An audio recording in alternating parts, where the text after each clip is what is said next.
اس صورت میں 5 آیات میں اللہ تعالیٰ نے 5 دفعہ کہا یا ایھا الذین آمنوا، اے صاحبان ایمان۔ پہلا یا ایھا الذین آمنوا لا تقدموا بین یدی اللہ ورسولہ، کہ اللہ اور رسول کے سے آگے مت بڑھو، یہ صاحبان ایمان کو مخاطب کر کے کہا۔ دوسرا فرمایا کہ اے صاحبان ایمان، رسول کی آواز سے اپنی آوازوں کو بلند نہ کرو۔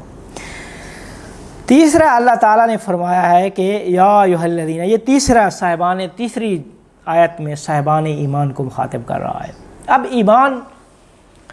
ایمان کے متعلق گفتگو ہو جائے کہ ایمان کسے کہتے ہیں؟ کہتے ہیں ایمان، البتہ کچھ لوگ کہتے ہیں ایمان اور علم ایک چیز ہے، جیسے ملا صدرہ کا نظریہ ہے، علم اور ایمان ایک چیز ہے۔ چونکہ ایمان تب انسان رکھتا ہے کہ جب معرفت اور علم ہوتا ہے تو اس کی بنیاد پہ ایمان ہوتا ہے۔ وہ کہتے ہیں کہ نہیں، وہی جو آپ کی علم اور معرفت ہے وہی آپ کا ایمان ہے، وہی علم و معرفت وہی آپ کا ایمان ہے۔ جب آپ علم آ جائے گا، معرفت آ جائے گی، آپ ایمان آ جائے گا۔ لیکن کچھ نے جو ان کے شاگرد ہیں بعض، انہوں نے اس سے اختلاف کیا ہے، انہوں نے یہ کہا کہ نہیں، علم اور ایمان علیحدہ چیز ہیں۔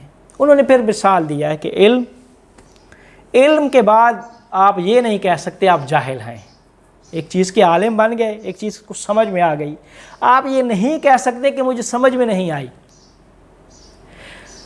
لیکن سمجھ میں آنے کے بعد آپ اس کی منکر ہو سکتے ہیں، آپ اس پہ ایمان نہیں رکھ سکتے۔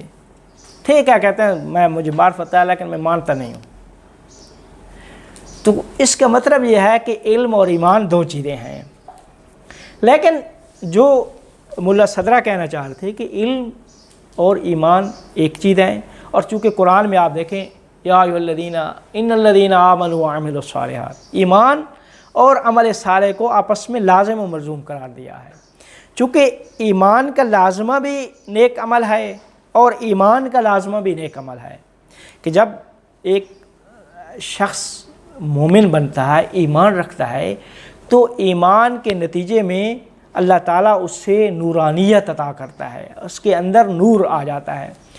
وہ جو نور ہوتا ہے، ایمان کا نور، اس کی جو کرنیں ہیں وہ باہر اعمال صالح کی صورت میں موجود ہوتی ہیں۔ تو اس وجہ سے وہ عمل صالح اور ایمان یہ لازم و ملزوم ہے، یا وہ علم اور عمل لازم و ملزوم ہے۔ علم و ایمان کا تعلق انسان کے قلب سے ہے، اور اعمال کا تعلق انسان کے اعضاء و جوارح سے ہے۔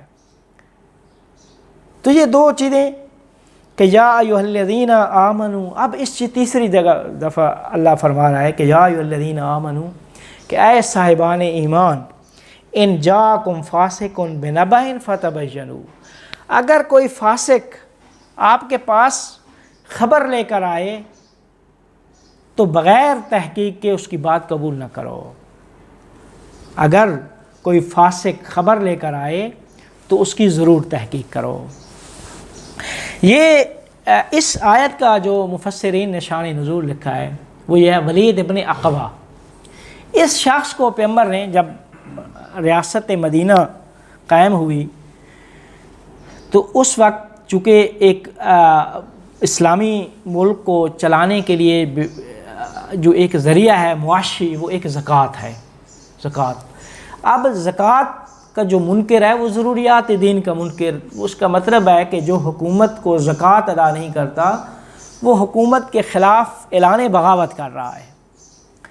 اب جب یہ اسلامی معاشرہ قائم ہو چکا، جب زکوٰۃ کا حکم ہوا تو اللہ کے حبیب نے اپنے کچھ نمائندوں کو بھیجا کہ آپ مثلا کسی کی ڈیوٹی لگائی، آپ فلاں قبیلے میں جائیں یا فلاں شہر میں جائیں تو آپ جا کر ان سے زکوٰۃ لیں۔ تو کہتے ہیں ولید ابن عقبہ کو بھیجا کہ قبیلہ بنی مصطلق کے پاس کہ آپ جائیں، ان کے پاس سے جائیں اور زکوٰۃ کی وصولی کر کے لے آئیں۔ اور زمانہ جاہلیت میں ولید ابن عقبہ اور قبیلہ بنی مصطلق کے درمیان دشمنی تھی، عداوت تھی، دشمنی تھی۔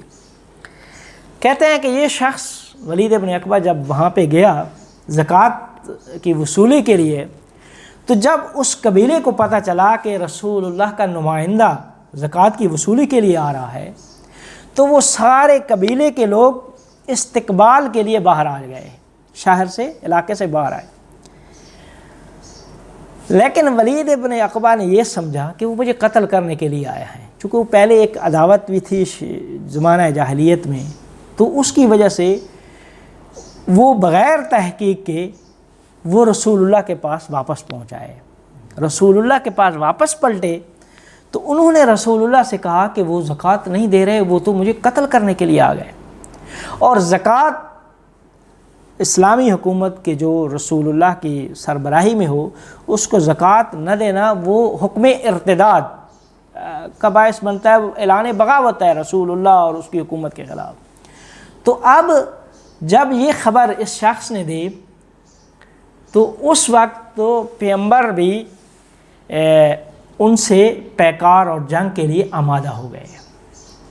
تو فوراً یہ آیت نازل ہوتی ہے کہ اے میرے حبیب، ان جاکم فاسقٌ بنبأ، اگر ایک فاسق تمہارے پاس خبر لے کر آتا ہے تو فتبینوا، تم تحقیق کرو، اس کی